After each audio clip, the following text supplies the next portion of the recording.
Welcome back. Tech Mahindra is flat today, but this week it's gained 11% and is the top Nifty gainer for the week. Well, Tech Mahindra fundamentally has been underperforming in peers, both on revenues and margins. And this has been happening for a very long time.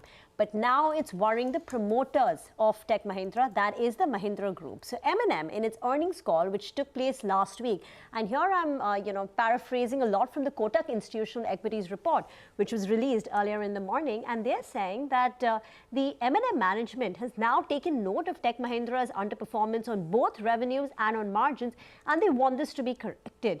And they're saying that the company is going to take steps, but only post the new management comes in. Remember, the CEO, CP Gurnani, steps down in December, but before that, we will hear of the new CEO, and then the Mahindra Group will action out their plan that how they expect the company to get back on the growth path versus peers. So they will no longer underperform. So the fact that the promoters now have little tolerance for the Tech Mahindra's underperformance has got the investors excited, and that's what Kotak Institutional Equities has said.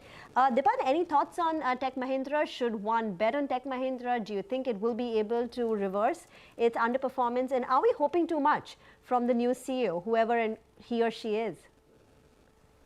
See, I think Vima, new CEOs have sometimes worked out very well for companies. We saw what happened with Infosys and earlier with Wipro as well. So something similar could play out in Tech Mahindra. I think if the new CEO is an outside, expert, then certainly can shake up the organization, focus more on marketing and chasing larger deals. Because Tech Mahindra is in a very interesting space, telecom.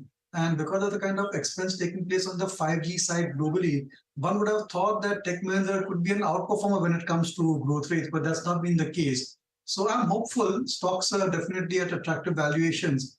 And maybe I think if a new CEO comes into play and he's able to rev up the organization on the sales side and they go back to industry growth rates, then you could see a PE re-rating as well. So I would want to sell Tech Mahindra at these levels. I think let's just wait and watch and see how the new leadership emerges.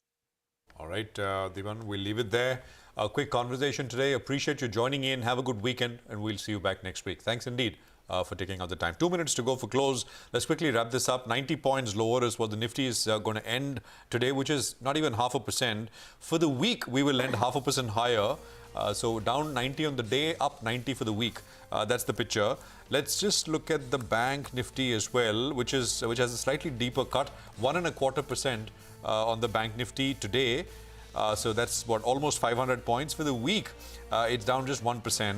So I think today